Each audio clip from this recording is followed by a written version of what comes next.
میں کہ 2 روز کا مہمان تیرے شہر میں تھا، اب چلا ہوں تو کوئی فیصلہ کر بھی نہ سکوں۔ زندگی کی یہ گھڑی ٹوٹتا پل ہو جیسے کہ ٹھہر بھی نہ سکوں اور گزر بھی نہ سکوں۔ مہرباں ہیں تیری آنکھیں مگر اے مونس جاں، ان سے ہر زخم تمنا تو نہیں بھر سکتا۔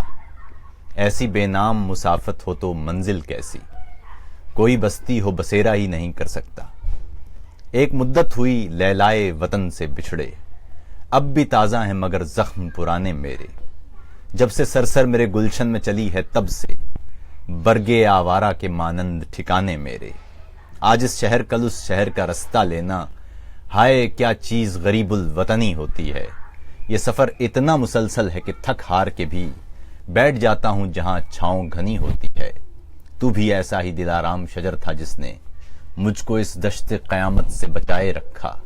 ایک آشفتہ سرو وابلہ پا کی خاطر کبھی زلفوں کبھی پلکوں کو بچھائے رکھا۔ دکھ تو ہر وقت تعاقب میں رہا کرتے ہیں، یوں پناہوں میں کہاں تک کوئی رہ سکتا ہے۔ کب تلک ریت کی دیوار سنبھالے کوئی، وہ تھکن ہے کہ میرا جسم بھی ڈھہ سکتا ہے۔ اجنبی لوگ نئے لوگ پرائی گلیاں، زندگی ایسے قرائن میں کٹے گی کیسے۔ تیری چاہت بھی مقدس تیری قربت بھی بہشت، دیس پردیس کی تفریق گھٹے گی کیسے۔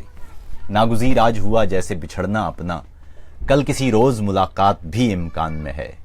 میں یہ پیراہن جاں کیسے بدل سکتا ہوں کہ تیرا ہاتھ میرے دل کے گریبان میں ہے۔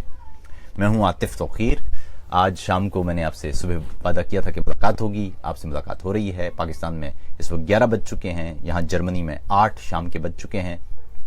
دھیرے دھیرے یہاں پر بھی اب شام کے سائے چھا رہے ہیں۔ جون کے قریب جاتے ہیں ہم تو دن یہاں پر کافی زیادہ لمبا ہو جاتا ہے، اور جب جون کی 22 تاریخ ہوتی ہے تو اس روز رات 11 بجے بھی یوں لگتا ہے جیسے مغرب کا وقت ہوا ہے۔ تو آج کی بیٹھک میں نے صبح عرض کیا تھا آپ سے کہ پاکستان میں ملا گردی اور شدت پسندی کو ہم ذرا قریب سے دیکھیں گے، یہ دیکھنے کی کوشش کریں گے کہ بنیادی وجوہات ان کے درپردہ کیا ہیں، یہ بھی دیکھنے کی کوشش کریں گے کہ اس کا ممکنہ حل کیا ہو سکتا ہے۔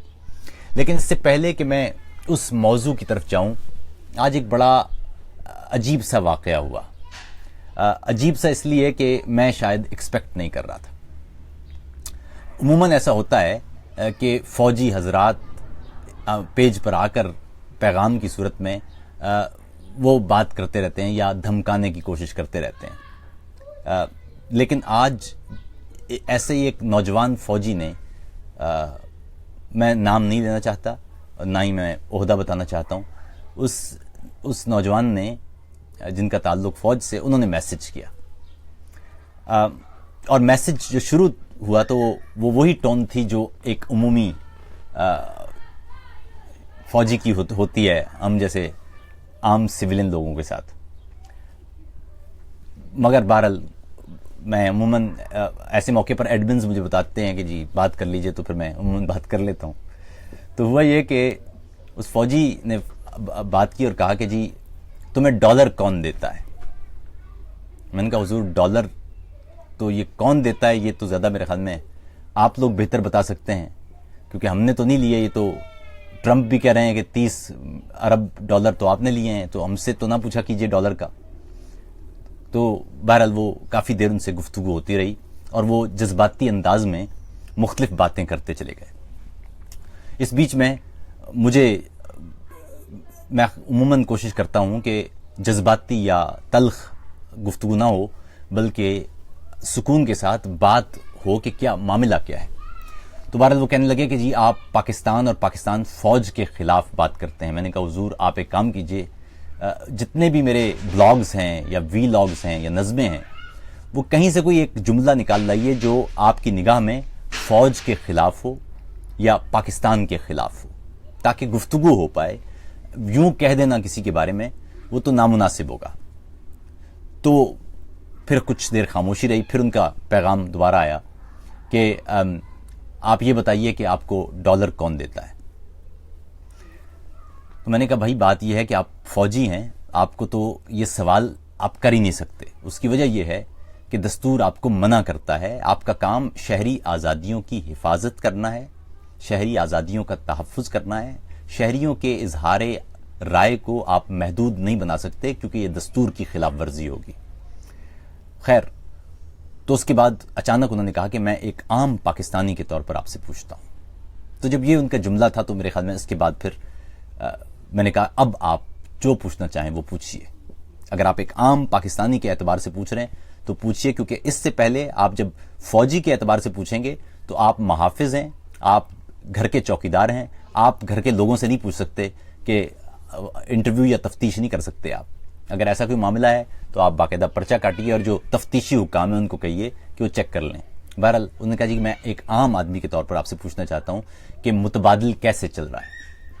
ان کو میں نے بتایا کہ متبادل کے چلانے کا طریقہ یہ ہے، کیونکہ متبادل ایک ویب سائٹ ہے، اس کا جو مکمل خرچ ہے وہ صرف اس کی مینٹیننس پہ خرچ ہوتا ہے.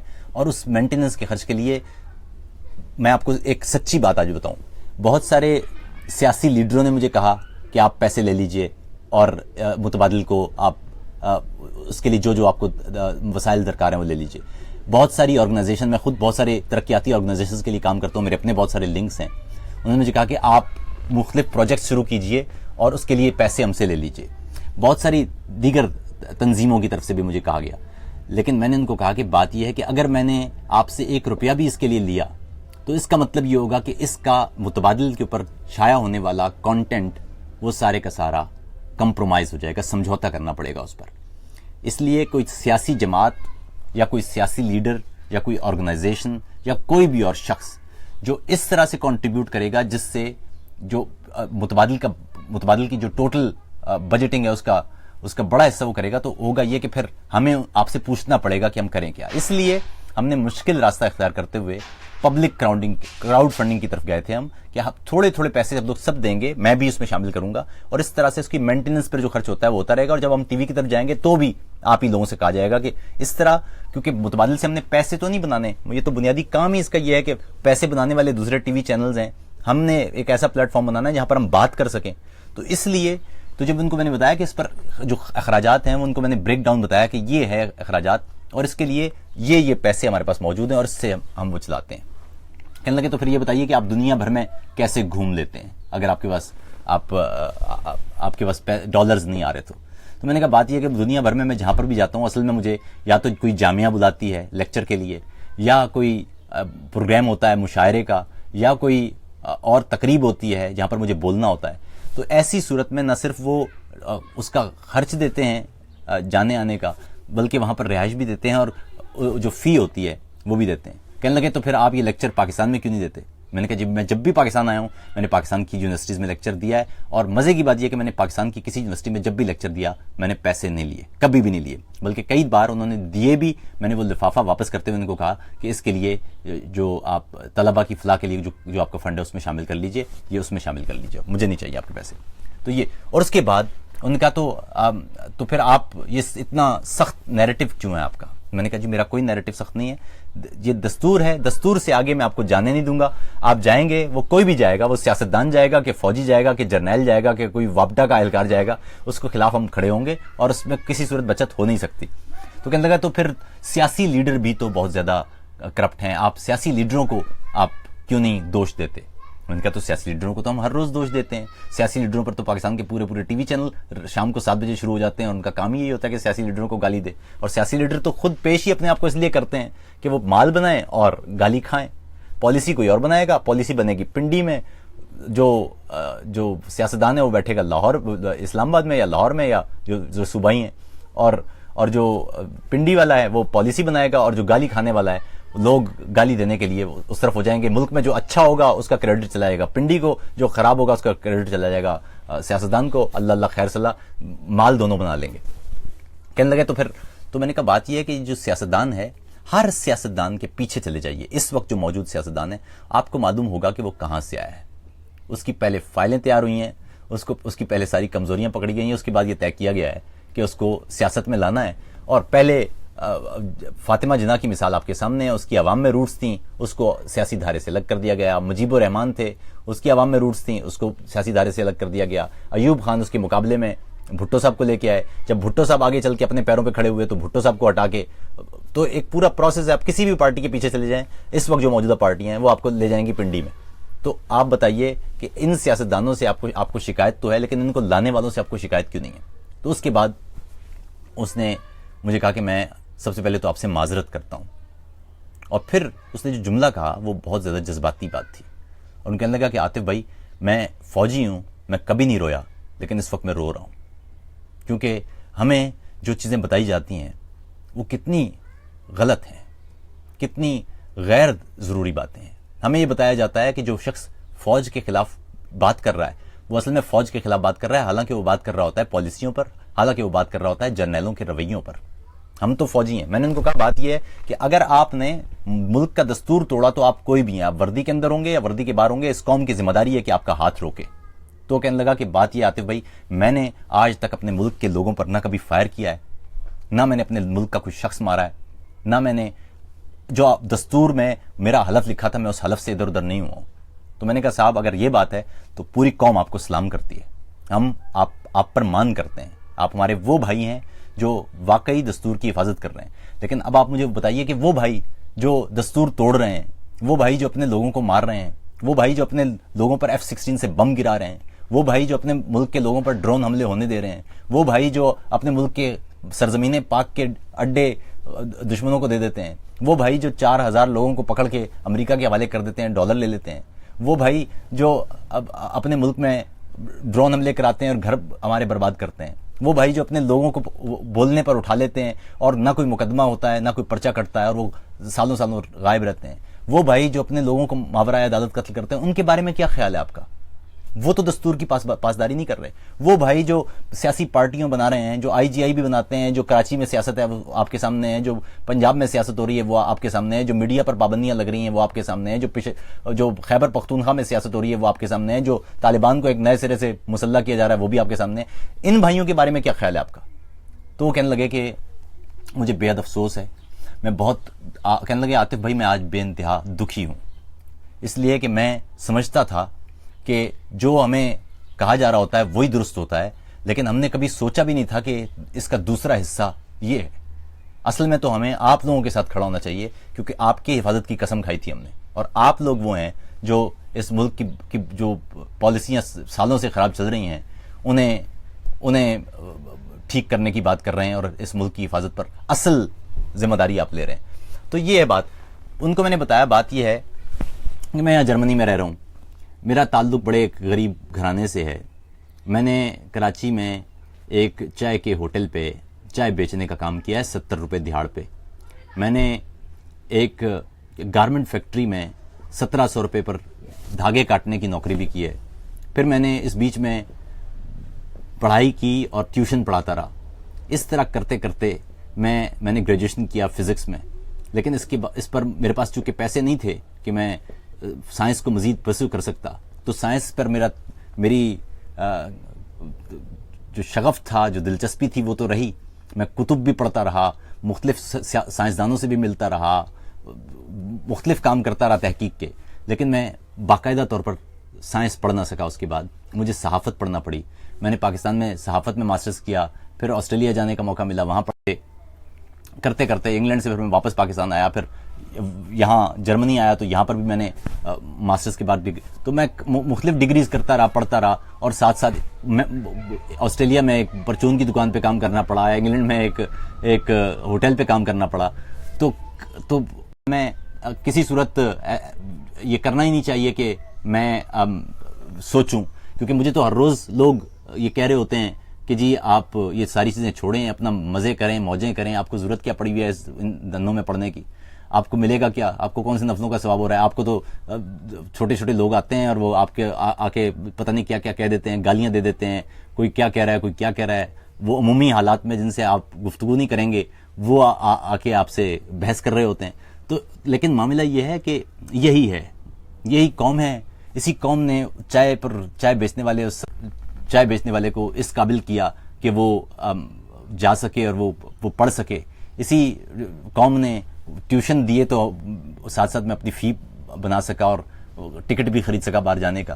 تو بتا یہ رہا ہوں کہ یہ ہے بنیادی معاملہ، اور اس کے بعد اگر میں اپنی قوم کو کچھ لوٹانے کے قابل نہیں ہوں تو اس کا مطلب ہے وہ سب ضائع ہو گیا۔ اس قوم نے جو مجھ پر خرچ کیا تھا، جو محبتیں نچھاوری تھیں وہ سب ضائع ہو گئیں.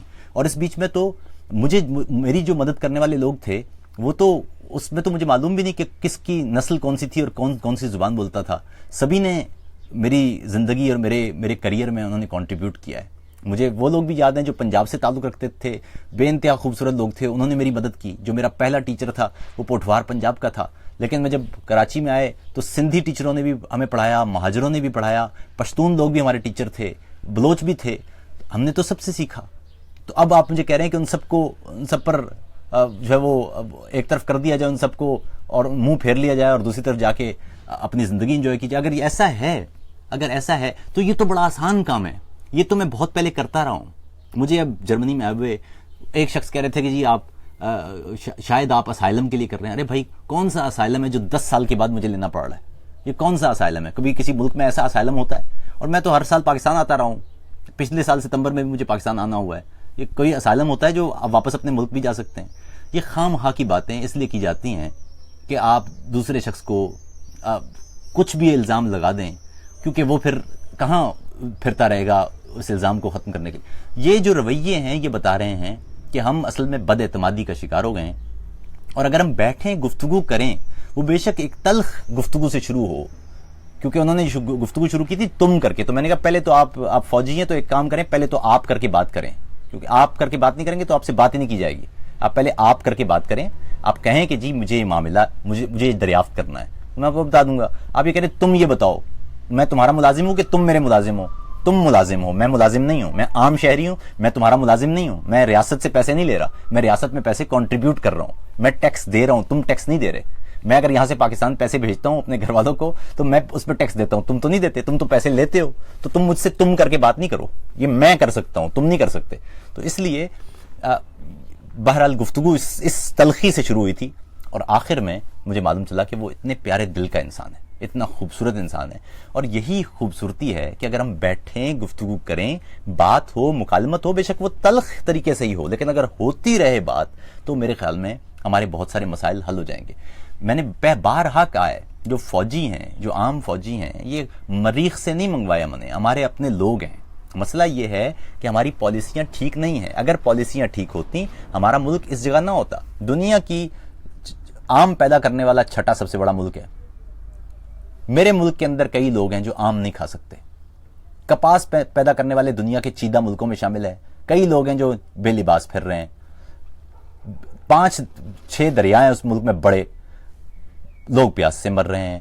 دنیا کی 6ٹھی ایٹمی طاقت ہے, توانائی کا بحران ہے. دنیا کی گندم کے پیدا کرنے والے چیدہ ممالک میں ہے, لوگ بھوک سے مر رہے ہیں. چاول پیدا کرنے والے ملکوں میں سر فہرست ملکوں میں شامل ہے پاکستان, لوگوں کے پاس چاول بھی نہیں ہے.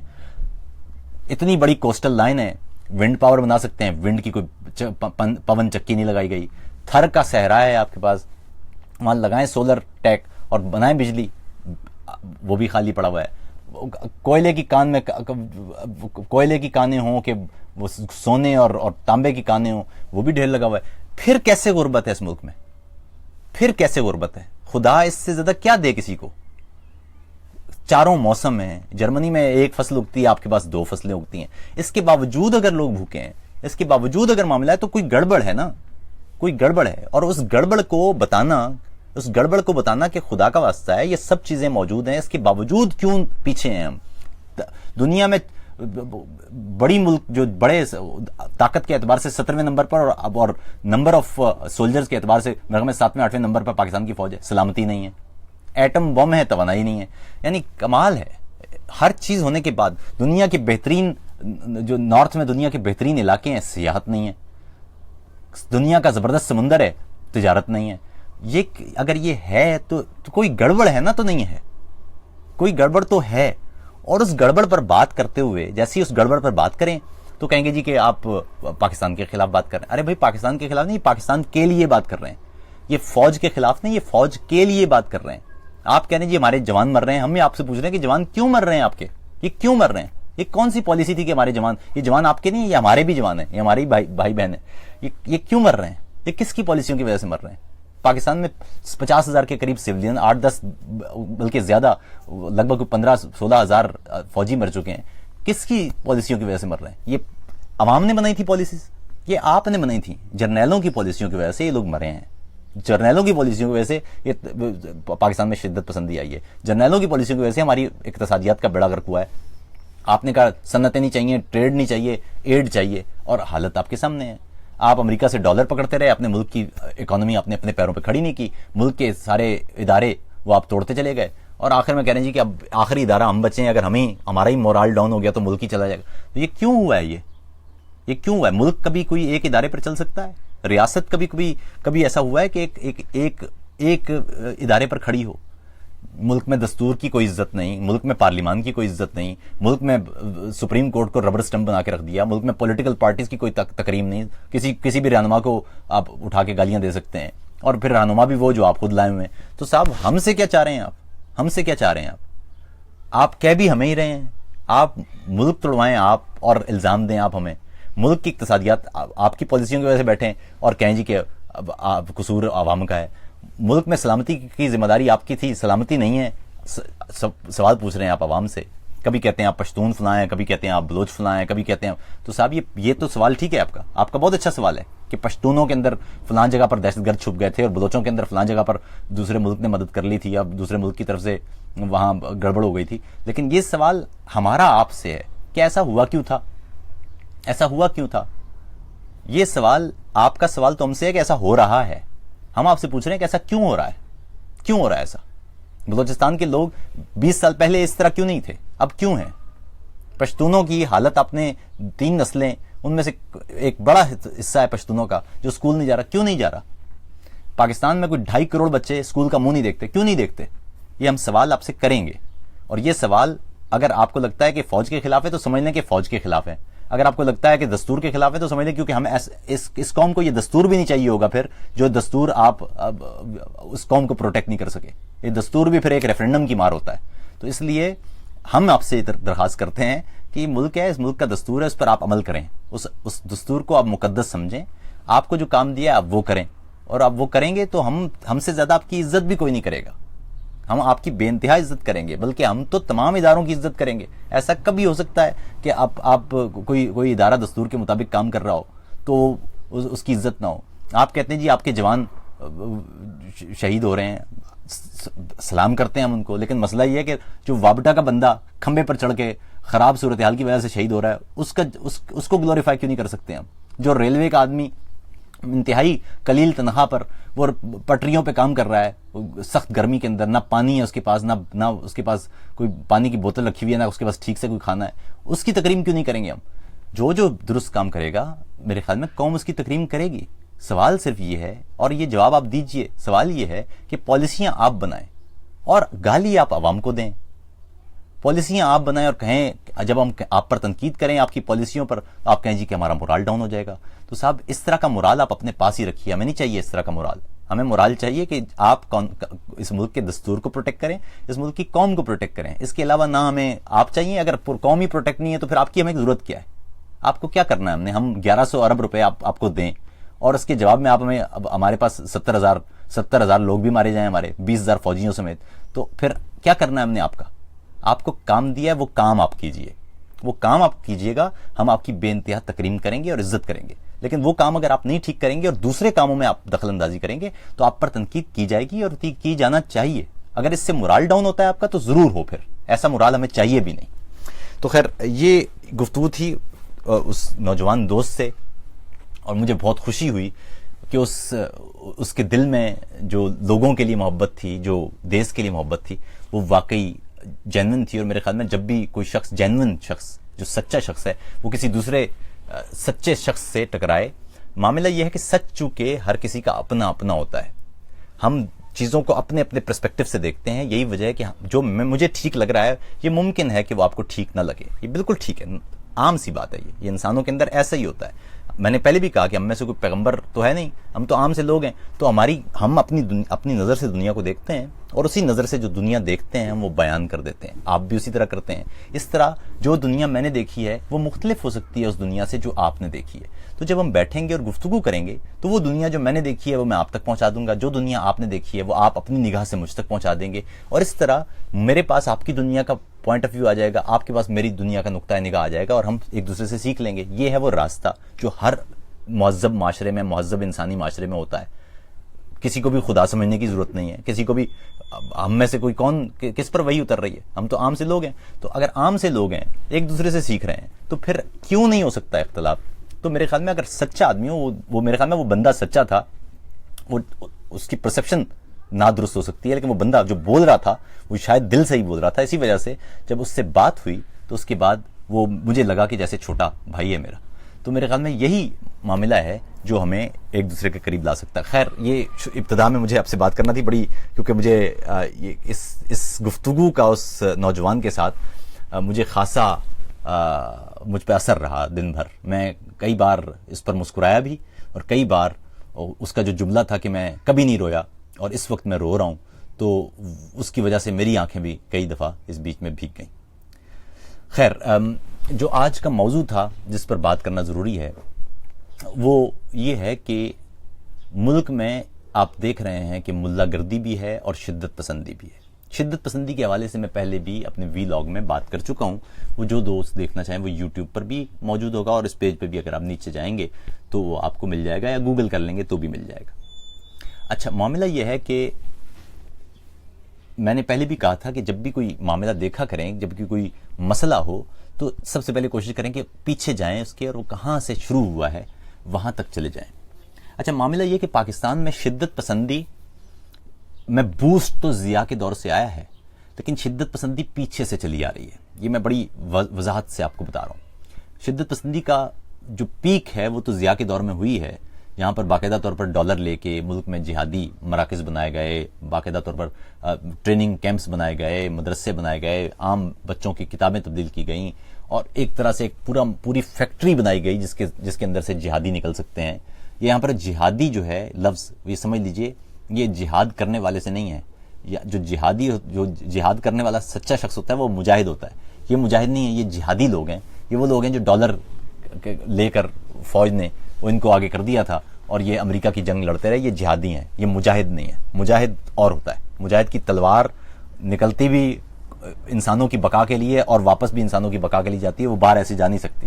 یہ جو ڈالر لے کے کیے جاتے ہیں وہ جہاد نہیں ہوتے, وہ جہادی ہوتے ہیں.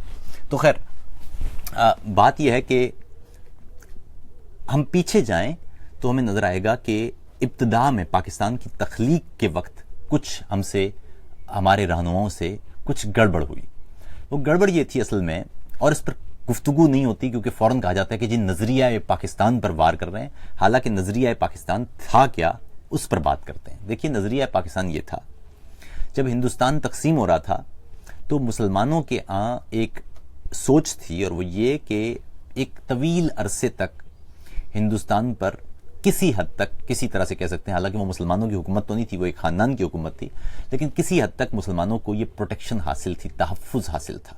یہ اس وقت کی سوچ ہے. اس سوچ سے میرا اور آپ کا متفق ہونا ضروری نہیں, میں آپ کو اس وقت کی سوچ بتا رہا ہوں کہ اس وقت ایک عام مسلمان کی سوچ کیا تھی ہندوستان میں. اچھا, اور اس وقت یہ سوچا جا رہا تھا کہ اگر ہندوستان تقسیم ہوتا ہے تو یہاں پر شاید ایک ہندو اکثریت کے ملک کی وجہ سے, کیونکہ لوگوں کو معلوم ہی نہیں تھا کہ جمہوریت کیا ہو سکتی ہے, یا جمہوریت کے فوائد کیا ہو سکتے ہیں, یا سیکولرزم کیا ہو سکتا ہے, یہ معلوم نہیں تھا. لیکن اس وقت یہ معلوم تھا کہ اگر یہ تقسیم ہوتا ہے تو یہ ایک ہندو ریاست بن جائے گی, اور اس ہندو ریاست میں ہمارا استحصال ہوگا, جو خاص طور پر تمام اقلیتیں ہیں ان کا استحصال ہوگا. کیونکہ جو انگریز ریاست ہے اس نے مغلوں کے بعد ایک طرح سے بفر کا کردار ادا کیا ہے. اس میں انگریز دور میں مذہب چونکہ ریاست کا تھا نہیں, تو ایک طرح سے وہ بفر کی طرح سے بفر زون وہ بن گیا. لیکن اب اگر ہندو اکثریت کی حکومت بن گئی, یا ہندو حکومت یا ہندو ملک بن گیا, ہندو اکثریت کا ملک بن گیا, تو ہمارے لیے بے شمار مسائل پیدا ہو جائیں گے. یہ تھی سوچ. اسی سوچ کے تحت جو مسلمان تھے انہوں نے یہ سوچا کہ اقلیتوں کا ایک ملک ہو سکتا ہے. اس سے پہلے یہ بھی سمجھ لیجئے کہ اقبال اور دیگر بہت سارے جو اس وقت سوچنے والے تھے لوگ, انہوں نے یہ کہا تھا کہ ہندوستان کو ایک ملک رہنے دیا جائے, لیکن اس کے جو مسلم اکثریت والے علاقے ہیں انہیں زیادہ سے زیادہ خود مختاری دی جائے, جسے ہم قرارداد لاہور یا اب قرارداد پاکستان کہتے ہیں. اس میں اصل میں ہندوستان کی ریاست کی بات ہوئی تھی, اس میں پاکستان کا ذکر بھی نہیں ہے, پاکستان کا لفظ ہی نہیں ہے اس قرارداد میں. اس قرارداد میں ہندوستان کی یونین کے اندر خود مختار یونٹس کی بات ہے. خیر اچھا یہ تھا. اور اس میں یہ کہا گیا تھا جو مسلمانوں کی اکثریت والے علاقے ہیں ان میں قانون سازی کا ان کو اختیار دیں. جو میجر 3-4 وزارتیں ہیں وہ ریاست کے وفاق کے پاس ہوں، یعنی ہندوستانی یونین کے پاس ہوں. باقی تمام وزارتیں، قانون سازی، ثقافت، زبانیں، یہ سب ان کی دیکھ بھال، یا مسلمانوں کی جو اقدار ہیں ان کی دیکھ بھال وہ علاقے خود اپنے اپنے طور پر کریں.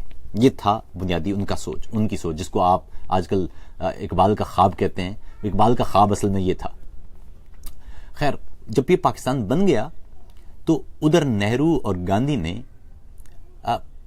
ہندوستان کو سیکولر بنا دیا، اور ادھر یہ سوال اٹھنے لگ گیا تو پھر اگر سیکولر، کیونکہ جب پاکستان بنا تھا تو پاکستان کا نام اسٹیٹ آف پاکستان تھا. پاکستان کا نام اس وقت اسلامی جمہوریہ پاکستان نہیں تھا، پاکستان اسٹیٹ تھی، ریپبلک آف پاکستان. اور جو اسٹیٹ آف پاکستان تھی اس وقت، اس کا کانسٹیٹیوشن اس وقت بن رہا تھا. جو جناح نے 11 اگست کو اپنی تقریر کی تھی اس میں بھی انہوں نے، یعنی پاکستان بننے سے جو 3 روز پہلے انہوں نے تقریر کی تھی، اس تقریر میں انہوں نے کہا تھا کہ ریاست اور مذہب کا آپس میں کوئی تعلق اس طرح سے نہیں رکھا جائے گا. مسلمانوں کی اکثریت والا تو علاقہ ہوگا، یہ مسلمانوں کی اکثریت والی ریاست تو ہوگی، لیکن مذہبی ریاست نہیں ہوگی. یہ ان کا 11 اگست کی جو قانون ساز اسمبلی جو پاکستان کے لیے قانون سازی کا کام کر رہی تھی، اس میں ان کے خطاب میں انہوں نے کہا تھا پاکستان بننے سے 3 روز قبل. اچھا اس سے پہلے خیر ہندوستان میں مسلمانوں کے ووٹ استعمال حاصل کرنے کے لیے قائد اعظم اور مسلم لیگ کی طرف سے اسلامی لوگوں سے اسلامی باتیں بھی کی گئی تھیں. ایسا بھی نہیں ہے کہ انہوں نے صرف سیکولرزم کی بات کی تھی. بہت سارے مواقع پر مسلمانوں کا ووٹ حاصل کرنے کے لیے انہوں نے اسلام کو بھی استعمال کیا. لیکن 11 اگست کی جو تقریر ہے، جو پاکستان بننے کے بعد کی تقریر ہے یا 3 دن پہلے کی تقریر ہے، یعنی جو پاکستان طے ہو گیا تھا کہ بن جائے گا، اس وقت ان کی جو تقریر تھی اس میں انہوں نے کہا تھا کہ پاکستان میں آپ کی ذات کوئی بھی ہو، نسل کوئی بھی ہو، مذہب کوئی بھی ہو، آج سے آپ آزاد ہیں. آپ اپنے مسجدوں میں، گردواروں میں، مندروں میں جا سکتے ہیں. ریاست کا آپ کے مذہب سے کوئی لینا دینا نہیں ہوگا. ریاست آپ کے مذہب کو احترام کرے گی. آپ پاکستان کے شہری ہوں گے اور پاکستان کی ریاست آپ کی ماں کی طرح ہوگی. یہ ان کی جناح کا ویژن یہ تھا. لیکن جب پاکستان بن گیا تو معاملہ یہ تھا کہ یہ سوال تھا پھر لوگوں کے پاس کہ ہم نے پھر یہ ملک کیوں بنایا کہ اگر ہندوستان ہی سیکولر ہو گیا تو اس کو جواز دینے کے لیے ہم نے یہ سوچا تھا کہ وہ ہندو ملک ہوگا، ہم سیکولر ملک ہوں گے. لیکن وہ جب سیکولر ملک ہو گیا تو پھر اس کے پاس ہمارے پاس کوئی اور راستہ نہیں تھا جسٹیفیکیشن کے لیے. اس لیے 1949 میں قرارداد مقاصد آئی. مقصد کیا تھا ملک بنانے کا، یہ تھی بنیادی معاملہ. جب آپ اس راستے پر پڑ گئے تو ایک جان کا بڑا اچھا شعر ہے کہ ترک تعلقات کوئی مسئلہ نہیں، یہ تو وہ راستہ ہے کہ بس چل پڑے کوئی. تو جب ہم اس راستے پر چل پڑے تو دھیرے دھیرے چیزیں اور آگے بڑھتی چلی گئیں. اور پھر جو شدت پسندی تھی وہ بھی اسی کی طرف بھی، ملا گردی کی طرف بھی اور شدت پسندی کی طرف بھی ہم دھیرے دھیرے بڑھتے چلے گئے. لیکن خاص طور پر اس وقت تک 70s میں جب مشرقی پاکستان میں البدر اور الشمس جو جماعت اسلامی کی ذیلی تنظیمیں تھیں، وہ فوج کے شانہ ماں موجود تھی. اچھا اس کے بعد اور جو اسی لیے جو ابھی بہت سارے جماعت اسلامی کے جو لیڈرز تھے انہیں سزائے موت بھی بنگلہ دیش میں اسی بنیاد پر دی گئی ہے. اچھا میں پھر بتا دوں کہ ہم ابھی جو بات کر رہے ہیں اس میں ہم اپنی ذاتی رائے نہیں دے رہے. یہ وہ ہیں جو باتیں ہیں، ہم اس سے متفق ہونا یا اس سے اختلاف کرنا یہ فی الحال ہم اس پر نہیں جا رہے. ہم صرف میں آپ کو صرف فیکٹس بتا رہا ہوں، اس کے بعد میں ہم ان کا انالیسس کریں گے. اچھا آگے ہم آئیں تو 79 میں ایران میں جب انقلاب آیا تو لوگوں نے دیکھا کہ مذہب کے ذریعے تو بہت ساری چیزیں کی جا سکتی ہیں. ہندوستان جو ایران تھا اس کا نقشہ ہی کچھ اور تھا، اور ایران کے اندر انقلاب کے بعد وہ نقشہ بالکل تبدیل ہو گیا. رضا شاہ پہلوی کی حکومت اور وہاں جو آزاد خیالی تھی اور ایران کو ایشیا کا پیرس کہا جاتا تھا، وہ پورے کا پورا وہ جہت تبدیل ہو گئی اور ایک ریاست پوری کی پوری وہ مذہبی بن گئی. تو یہ دیکھا گیا مغرب کے ملکوں میں، یہ دیکھا گیا کہ یہ تو بڑا مزیدار کام ہے، یہ تو بڑی زبردست طاقت ہے، اس کو استعمال کرنا چاہیے. تو 79 میں ہی جب اس وقت افغانستان میں کمیونسٹ حکومت تھی، کمیونسٹ حکومت کے کہنے پر جب وہاں گڑبڑ شروع ہوئی، کمیونسٹ حکومت کے کہنے پر جو ریڈ آرمی تھی روس کی یا سوویت یونین کی، وہ داخل ہو گئی. اب یہاں پر ہم سے جھوٹ بولا جاتا ہے کہ وہ گرم پانی تک رسائی چاہتے تھے. یہ سوال ان سے پوچھنے والا کیوں نہیں ہے؟ کوئی نہیں ہے کہ گرم پانی صرف بحیرہ عرب میں ہوتا ہے، یہ بندر عباس میں گرم پانی نہیں تھا، وہ ایران کی طرف کیوں نہیں چلے گئے؟ تو اصل میں انہوں نے وہ افغانستان کی ریکویسٹ پر، افغانستان میں کمیونسٹ حکومت تھی اور اس وقت جو کمیونسٹ بلاک تھا اس کا اصول یہ تھا کہ جو سوویت یونین تھا وہ اپنے بلاک کے ممالک کو ان کی حفاظت کرتا تھا. اسی طرح جو امریکہ تھا کیپٹلسٹ بلاک وہ اپنے بلاک کے ممالک کی حفاظت کرتا تھا. یہ طریقہ تھا. اس حوالے سے میں جو بنگلہ دیش اور امریکہ کا جو پاکستان کی جو وائرز تھیں ان کا میں ذکر اپنے دو ہفتے پہلے غالباً جو ہم نے بلاگ کیا تھا اس طرح لائیو گفتگو ہوئی تھی, اس میں نے آپ کو بتایا تھا کہ اس وقت امریکہ ہم سے کتنے قریب ہوا کرتا تھا اور جو سیکرٹ وائرز تھیں وہ کیا بتا رہی ہیں. خیر, تو پاکستان کو یہ تھا کہ یہ تو اچھے خاصے اس پر جنرل صاحب موجود تھے, یہ تو بڑے اچھے یہاں سے پیسے بن سکتے ہیں. تو امریکہ سے بہت سارے اس وقت ڈالرز لیے گئے اور پاکستان میں مختلف جگہوں پر وہ جہادی فیکٹریاں اس وقت قائم کی گئیں.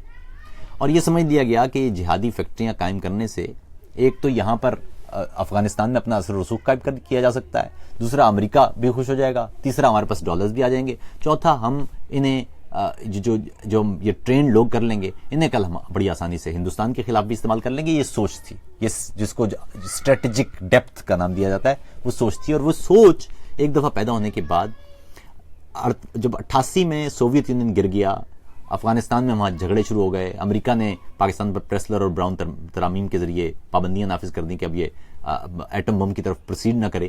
اس وقت کی بات ہے, اس وقت بھی پاکستان کے پاس موقع تھا کہ اپنا راستہ تبدیل کر لیتا اور دوبارہ سے جو اوریجنل طریقہ تھا ماڈریٹ کا, جو ہمارے ہاں تمام مذاہب تمام مسالک کے لوگ رہتے تھے, اس طرح کی حالت نہیں تھی, اس طرح کی خودکش بمباریاں نہیں ہوتی تھی.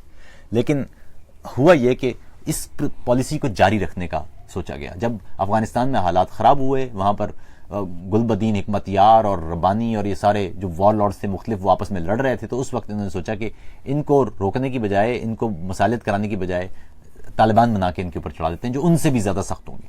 تو اس وقت دوبارہ سے وہ جو فیکٹریاں لگی ہوئی تھیں, جو ٹریننگ کیمپس تھے, ان میں یہ عسکریت پسند بنائے گئے اور افغانستان میں داخل کر دیے گئے اور افغانستان کا ایک بڑا حصہ انہوں نے جلدی سے وہ حاصل کر لیا. میں پھر بتا دوں, پاکستان میں یہ شدت پسندی اس کی بنیادی وجہ ہماری بنیادی پالیسیاں تھیں, اور وہ پالیسیاں جو اب تک ہم تبدیل نہیں کر پائے.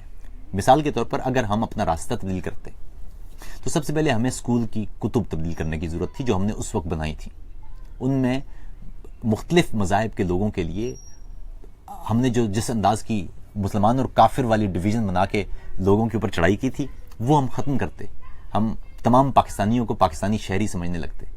ہم میڈیا پر ہمیں نظر آتا کہ لوگ مختلف احباب, مختلف مذاہب کے لوگ, مسالک کے لوگ وہ بیٹھے ہیں اور ڈیفیوز کر رہے ہیں اس ٹینشن کو جو مسالک کی بنیاد پر, فرقوں کی بنیاد پر, مذاہب کی بنیاد پر معاشرے میں آ گئی ہے اور ایک دوسرے کے خلاف نفرت ہے.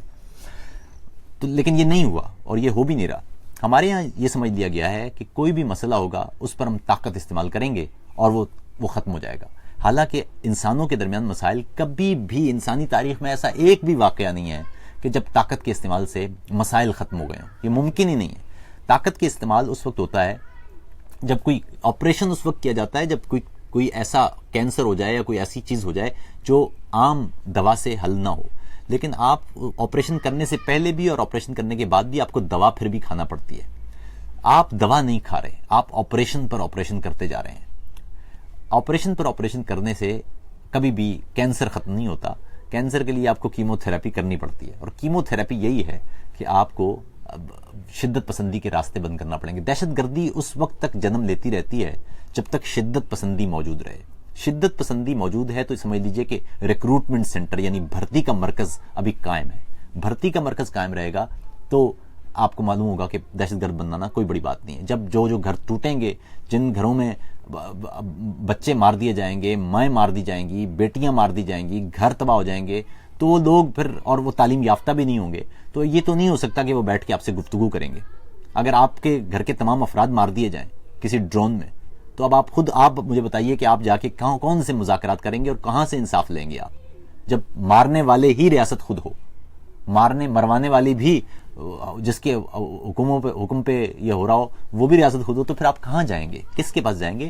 اور ایسی صورت میں کہ جب آپ کے پاس تعلیم بھی نہ ہو, آپ کے پاس زندگی گزارنے کا, زندگی کی کوئی امید بھی نہ ہو, آپ کے پاس یہ بھی نہ ہو کہ کوئی آپ کی زندگی میں کوئی تبدیلی آ سکتی, کچھ بھی نہ ہو, آپ کا سب کچھ ختم کر دیا جائے. تعلیم آپ کو 80 کے دور سے لے کے اب تک آج 40 سال کے قریب گزر گئے اور تعلیم بھی نہ ہو. تیسری نسل ہے بچوں کی جو اسکول نہیں جا پا رہی ہے مختلف علاقوں میں. ایسے لوگوں سے اگر آپ یہ امید کرتے ہیں کہ وہ بیٹھیں گے گفتگو کریں گے، وہ نہیں ہو سکتا. ایک بات اور سن لیجئے، وہ یہ کہ جو ملا گردی جس کو کہہ رہے ہیں، ملا ہر دور میں ملا ایک کمزور ادارہ رہا ہے. ملا کی کبھی بھی اپنی ول یا اپنی وش نہیں رہی ہے. ملا نے کبھی بھی کچھ بھی خود نہیں کیا. ہر دور میں صرف اسلام نہیں بلکہ تمام مذاہب میں ملا نے وہی کیا ہے جو طاقتور نے اس سے کہا ہے. ہر دور میں جو ملا ہے وہ طاقت کے ساتھ ساتھ رہا ہے.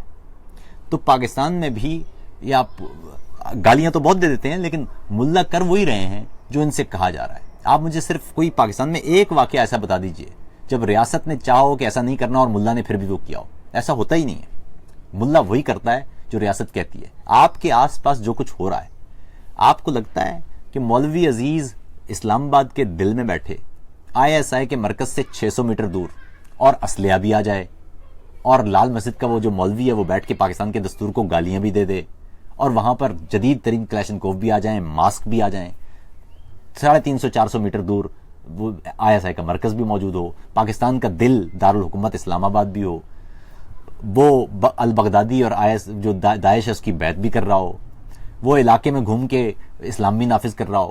تو آپ خود سوچئے کہ کیسے ممکن ہے کہ وہ خود سے کر رہا ہوگا. اسی طرح خادم رضوی آپ ان دنوں آپ کے سامنے ہے، اس کی مثال بھی آپ کے سامنے ہے.